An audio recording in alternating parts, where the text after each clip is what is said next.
Kwahu Easter. I feel we say na who Easter na fa.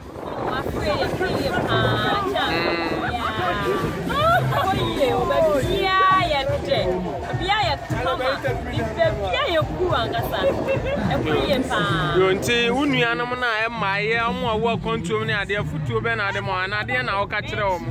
Omumra na Kwahu ayade papa.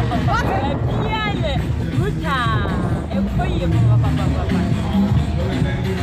Na we sister me hwese ne wo say I feel stay there wo be di pa. Wow, I feel stay here. I did some work. I feel be out there and see 2020 I get 2021 I get. So I say about 2020. You can't Kwahu ana afibia ejina Kwahu bome na afidi ma wo si Kwahu Nkwatia mo jimwani pa. Oh, I need to go for I see the chinum. Yeah, I don't Nkwatia for you chinum.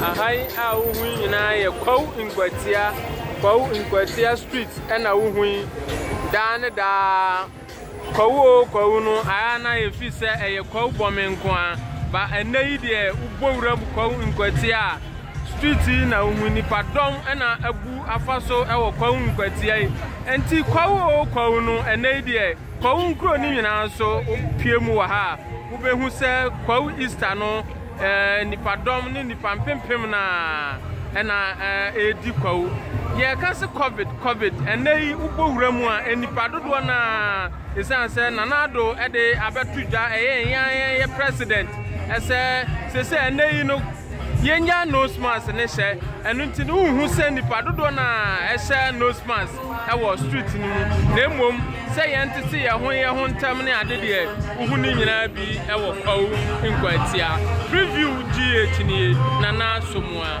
Bokona baba ya bata e o ta ayesu me town ni mu kan wa ya di ayesu